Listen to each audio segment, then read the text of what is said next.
बिहार के तमाम शिक्षकों को एक बार पुनः अभिवादन। जैसे कि पिछले ही सीरीज में मैंने जिक्र किया था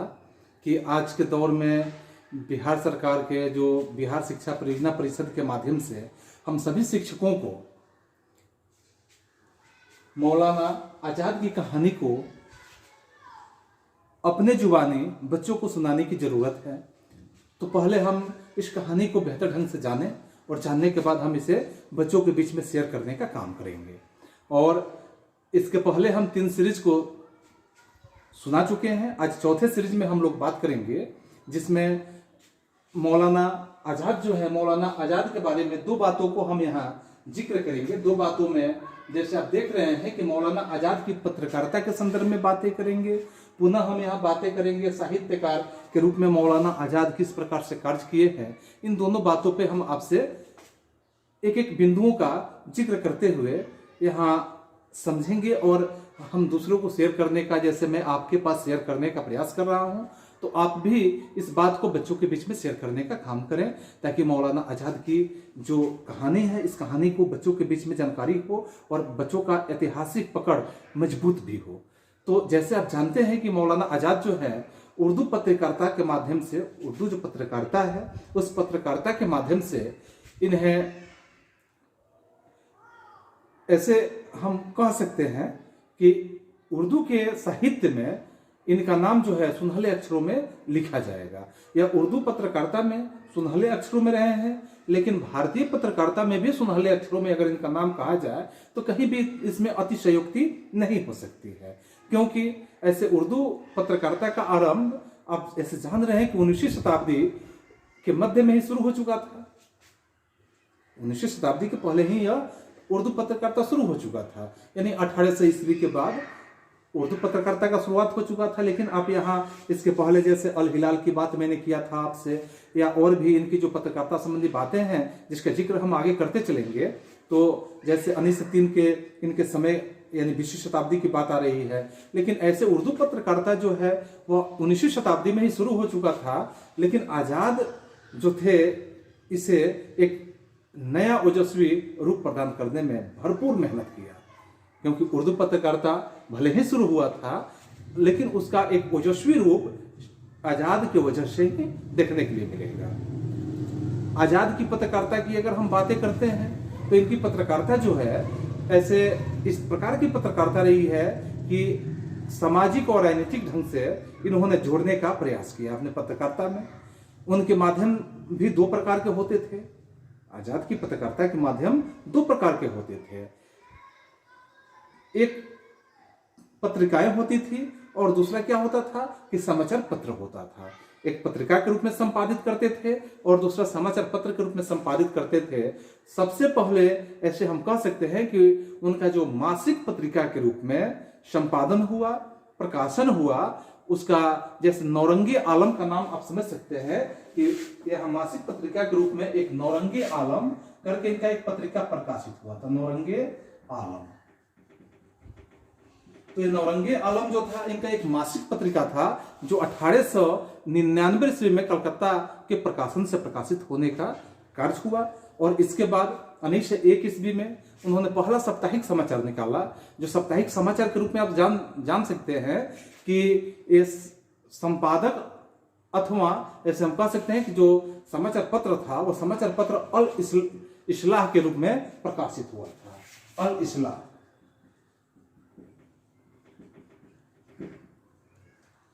इस्लाह के रूप में प्रकाशित हुआ था। और कुछ ही अन्य पत्रिकाओं के वे संपादक अथवा हम ऐसे कह सकते हैं कि सह संपादक के पदों पे रहे भी हैं। और इनका जो आरंभिक यानी शुरुआती जो अनुभव हुआ करता था, यह अनुभव बाद में उनके लिए एक महत्वपूर्ण पत्रिका के रूप में, जो पत्रिका के रूप में पहले यानी कि हम दूसरे सीरीज के जिक्र में भी इसका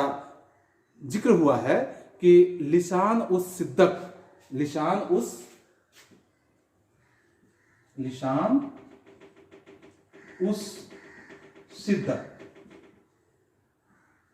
का नाम मैंने दूसरे सीरीज में ही वर्णन किया हुआ था, जिसका मतलब होता है लिसान उस सिद्दक का मतलब होता है सत्य की भाषा। तो सत्य की भाषा का प्रकाशन 1903 ईस्वी में आरंभ हुआ। और इस तरह से आप देखेंगे कि इस पत्रिका के 10 अंक ऐसे प्रकाशित हुए थे और ये 10 अंक में इसमें जो लेख आपको मिलेंगे, 10 अंक के जो लेख मिलेंगे, वह लेख सामाजिक सुधारों के संदर्भ में खासकर विशेष महत्व रखता है। और सामाजिक सुधारों के साथ आपको यह भी देखने के लिए मिलेगा कि वे सामाजिक सुधार के साथ साथ विशेष संबंध और उस समय के जो मुस्लिम समाज थे उस समाज की परिस्थितियों के बारे में जो उस पत्रिका में जिक्र किया गया है कि अंग्रेजी शिक्षा का समर्थन करने की बात आई थी। इसके बाद महिलाओं के अंदर एक नए तरह की चेतना का विकास करने का प्रयास किया गया था। अंधविश्वास जो हमारे समाज में फैली हुई थी, ऐसे अंधविश्वासों का खंडन किया गया था और व्यर्थ रूप से जो महंगे रीति रिवाज हुआ करते थे उस रीति रिवाज का भी खंडन करने का काम किया गया था। इसके बाद आप उसमें पाएंगे कि जैसे शादी विवाह या अन्य अवसर पर जो फिजूल खर्ची हुआ करता था, बेकार के खर्च होते थे जिस खर्च की जरूरत नहीं होती है, अपव्यय जिसको हम कह सकते हैं, कि वैसे अपव्यय, इन सारे चीजों का इन्होंने विरोध किया था। इसके बाद उस समय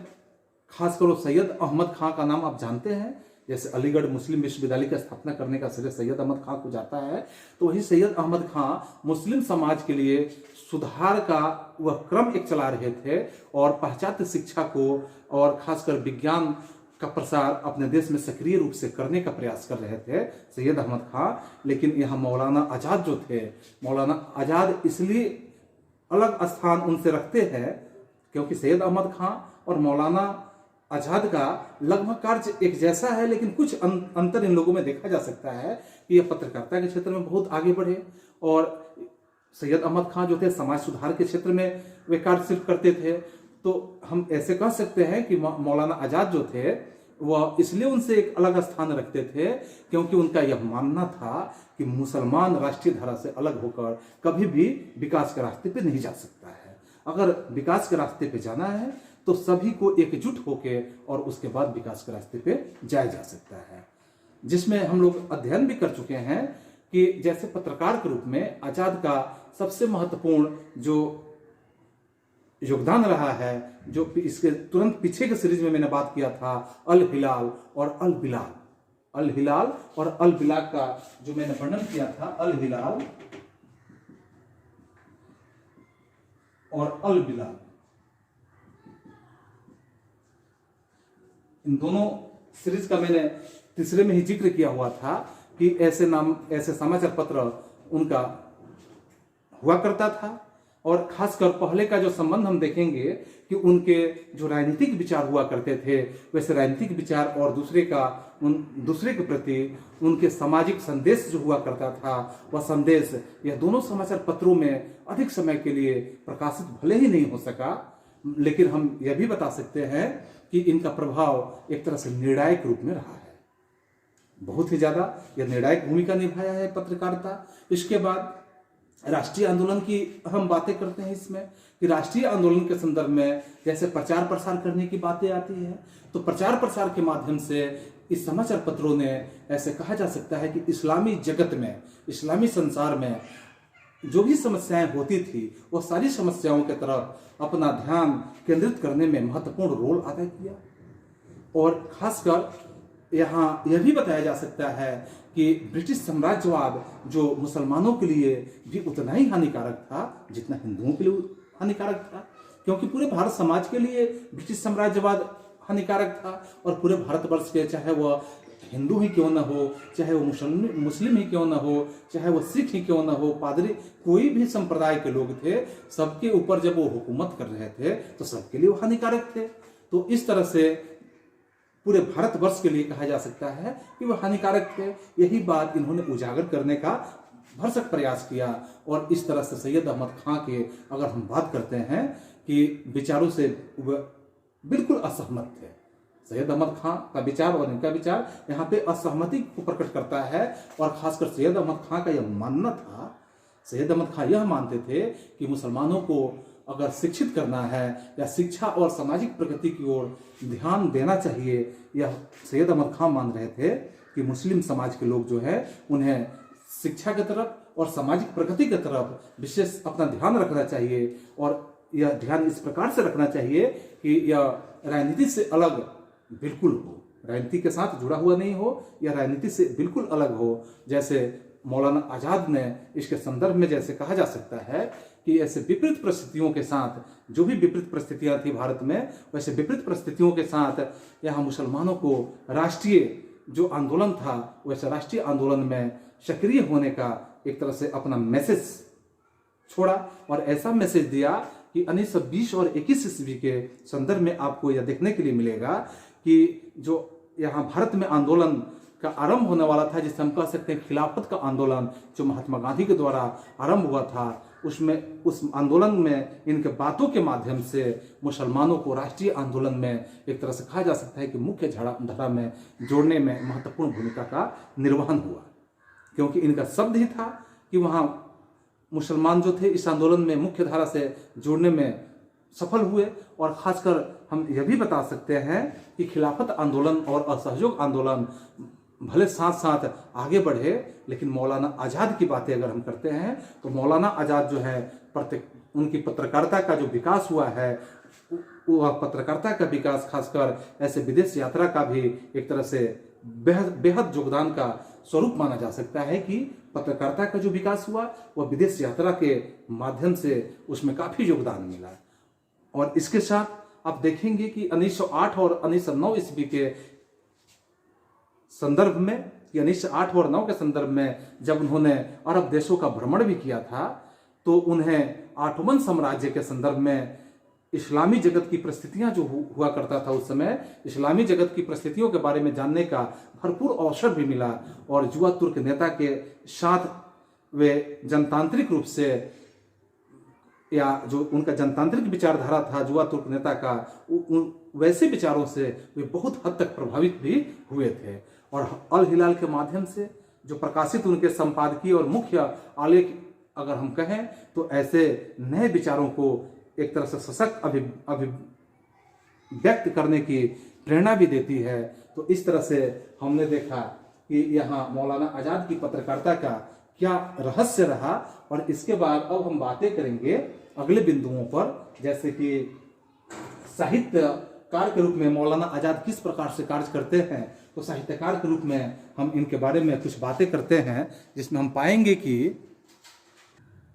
जो यहाँ साहित्यकार मौलाना आज़ाद के रूप में जब हम बातें कर रहे हैं, तो साहित्यकार मौलाना आज़ाद के रूप में हमें इतना बातों को निश्चित रूप से समझ रहे हैं कि अबुल कलाम जो थे, वे अबुल कलाम आज़ाद जिनका पूरा ऐसे नाम था कि अपने समय के अगर माने जाए तो सबसे बड़े साहित्यकार के रूप में भी माने जा सकते हैं, क्योंकि उन्होंने बहुत तरह की कविताओं को लिखने का काम किया था। इसके साथ साथ उन्होंने लेख आदि को लिखने का काम किया था। इसके बाद आप देखेंगे कि कई तरह के धर्म ग्रंथ को उन्होंने लिखने का कार्य किया था। स्वतंत्रता आंदोलन से संबंधित इतिहास भी उन्होंने लिखने का भरसक प्रयास किया था। और कई तरह की ऐसे हम कहेंगे कि लघु रूप से छोटी छोटी जो पुस्तिकाएं होती थी, वैसे पुस्तिकाओं को उन्होंने लिखने का प्रयास भी किया था। तो इस तरह अगर हम कहें कि उनकी रचनाओं की ऐसे कुल मिलाकर संख्याओं की गिनती करें तो 30 से भी अधिक उनकी संख्याएं हो सकती है, क्योंकि इतनी बड़ी संख्या में इतने विभिन्न प्रकार के जो उनकी रचनाएं रही है, वह कई तरह की रचनाओं के साथ वह रचयिता मौलाना आज़ाद की एक तरह से विलक्षण प्रतिभा को यहाँ सर्वविदित करने का वजह बनता है कि मौलाना आज़ाद जो है एक तरह से विलक्षण प्रतिभा वाले वह सर्वविदित रूप से एक रचयिता के रूप में माने जा सकते हैं। पुनः हम इसमें यह देख सकते हैं कि मौलाना आज़ाद ऐसे युवावस्था में ही अपने ज्ञान और अपने जानकारी को वे लेखन शैली के रूप में पिरो देने का और ऐसे पिरोए कि एक अपनी अलग पहचान देने का उन्होंने महत्वपूर्ण भूमिका निभाया। खासकर उनसे पहले बार में ही अगर कोई व्यक्ति मिल जाता है, मान लीजिए कि अगर आप ही जाकर उनसे पहली बार मिलते हैं, तो आप उनके इस विलक्षण प्रतिभा को, उनके साधारण व्यवहार के कारण आप यह नहीं समझ पाएंगे कि ये इतने विलक्षण प्रतिभा वाले व्यक्ति भी ऐसे साधारण ढंग से रह सकते हैं। अर्थात कहा जाता है कि हमेशा आप भोजपुरी में कहावत सुनते हैं, आपके गाँव की जो लोकोक्तियों में कहावत होता है कि रहे सादा के निम्हे बाप दादा। इस तरह की कहानियाँ होती है कि वह इतने सादा थे कि वह समझिए कि उनकी सादाई यानी सदा रहने का परंपरा जो था, और यही उनकी सबसे बड़ी अच्छाइयाँ थी। और यही अच्छाइयों में कहा था कि इस युवक में इस तरह की विलक्षण प्रतिभा थी कि उस समय सभी साहित्यकार उनकी एक तरह से प्रशंसा करने में कहीं भी बेईमानी नहीं किए हैं, अर्थात सभी ने उन्हें काफी प्रशंसा करने का कोशिश किया है। और तो और यहाँ देखेंगे कि उन्होंने अपने लेखों के माध्यम से, जो उनके लेख थे, उस लेख में उस समय की जो प्रतिष्ठित पत्रिकाएं होती थी, वैसे प्रतिष्ठित पत्रिकाओं के माध्यम से जो प्रकाशित हुआ है, उन्होंने अपने चेतना का, इसके बाद देखेंगे कि सामाजिक समस्याओं से संबंधित समस्याओं का, इसके बाद विज्ञान संबंधी विषयों का, इसके अलावा आप देखेंगे धार्मिक प्रश्नों और साहित्य से संबंधित जो विभिन्न तरह के विचारधाराएं होती थी, वो सारी विचारधाराओं की चर्चा उन्होंने अपने साहित्य में करने का प्रयास किया है। मौलाना आजाद की बात अगर हम फिर से यहाँ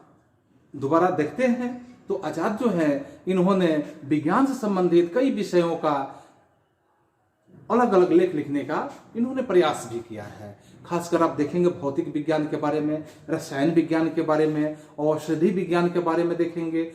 यह सारे विज्ञान में उनकी एक अपनी विशेष अभिरुचि थी, और इसी अभिरुचि का कारण था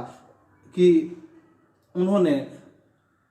अरब वैज्ञानिकों के सिद्धांतों की, जो अरब के वैज्ञानिक थे, उनके सिद्धांतों को उन्होंने क्या किया कि उनके सिद्धांतों की एक तरह से आधुनिक रूप देने का, और आधुनिक जो रूप था उसे विस्तार से लेख में लिखने का प्रयास भी किया। और तो आपको यह भी देखने के लिए मिलेगा कि इनमें सबसे यहाँ चर्चित लेख के रूप में कहा जाता है जो एक्सरे का नाम आप समझ ही रहे हैं कि एक्सरे जो है, एक्सरे के विषय पर उनका सबसे चर्चित एक लेख भी आप देख सकते हैं कि वह लेख बहुत ही सुंदर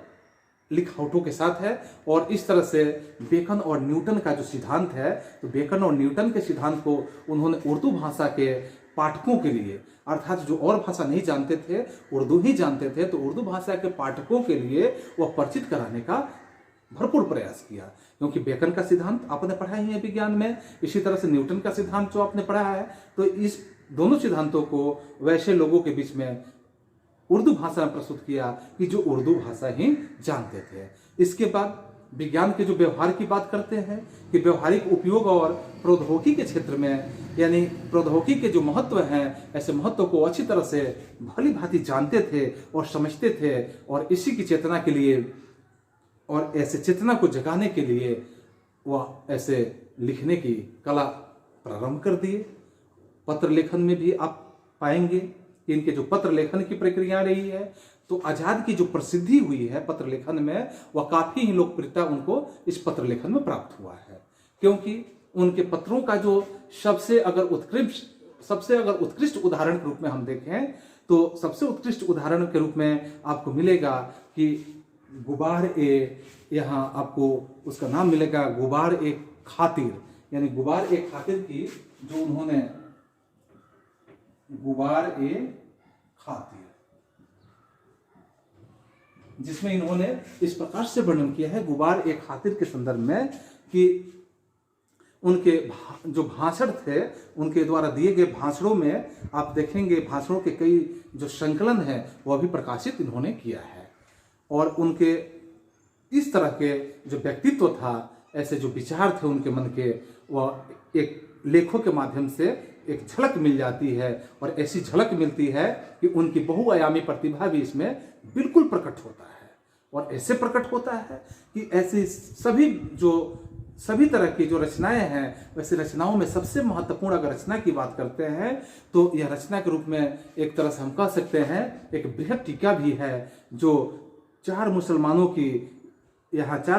की पवित्र पुस्तक, जैसे आप जानते हैं कि पवित्र पुस्तक मुसलमानों का जो होता है कुरान होता है, यानी कि यहाँ कुरान में,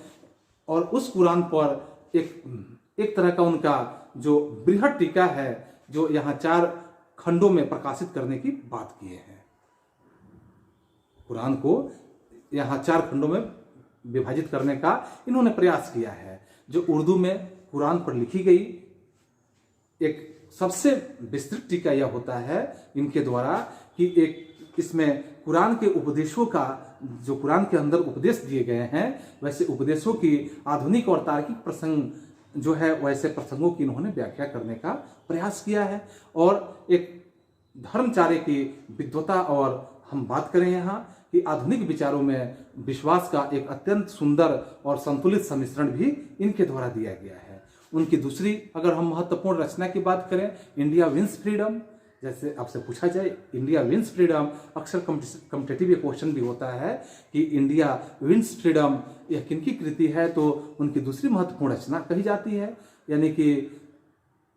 मौलाना अबुल कलाम आज़ाद की यह कृति है। भारत के स्वतंत्रता संग्राम के निर्णायक चरण में अगर इतिहास यहाँ प्रस्तुत करती है, तो उस समय मौलाना आज़ाद जो हैं कांग्रेस के अध्यक्ष थे, और जब मौलाना आज़ाद कांग्रेस के अध्यक्ष थे और सत्ता के हस्तांतरण के संबंध में यहाँ देखेंगे कि बैठकों और वार्ताओं की जो बात होती है, यहाँ बैठक और वार्ता में शामिल रहे थे, और यह रचना एक प्रत्यक्षदर्शी के रूप में या प्रत्यक्षदर्शी के विचारों और अनुभवों का यहाँ वर्णन करने का महत्वपूर्ण भूमिका निभा रहा है। आज़ाद की कहानी उन्हीं की जुबानी, यानी आज़ाद की कहानी आज़ाद की जुबानी, उनकी एक आत्मकथा भी है। अगर एक बच्चों के लिए प्रश्न अगर होता है कि आज़ाद की कहानी आज़ाद की जुबानी क्या है, उनकी आत्मकथा है, और इससे आज़ाद जो हैं, आज़ाद की जीवनी के बारे में, उनके शिक्षा के बारे में, उनके समकालीन जो घटनाएं हैं वैसी घटनाओं के बारे में समझने की सुविधा यहाँ मिलती है। और यह 4 रचनाएं जो उनकी सर्वश्रेष्ठ साहित्य एक कृतियों के रूप में जानी जाती है, यह 4 रचनाएं हैं यहाँ उनकी सर्वश्रेष्ठ कृतियाँ हैं। तो इस तरह से हमने आज देखा चौथे सीरीज में, क्योंकि यह हम लोगों का चौथा सीरीज है, सीरीज हम लोगों का यह चौथा है, और चौथे सीरीज में हम लोगों ने पढ़ा या समझा। बच्चों को हम लोग इसे ज़्यादा से ज़्यादा शेयर करेंगे। और मैं आपको एक बात याद दिला देना चाह रहा हूँ कि आपको मेरा अगर यह चैनल से वीडियो पसंद आ रहा है, तो आप निश्चित रूप से मेरे चैनल को एक बार सब्सक्राइब करें, ताकि जो भी मेरा इसके बाद अपडेट होता जाए, इसका नोटिफिकेशन आप तक पहुँचते रहे। तो आज के लिए बस इतना ही पे हम समाप्त करते हैं। पुनः हम अगले सीरीज में अगले दिन फिर मिलते हैं। तब तक के लिए आप सभी को एक बार फिर से अभिवादन, धन्यवाद।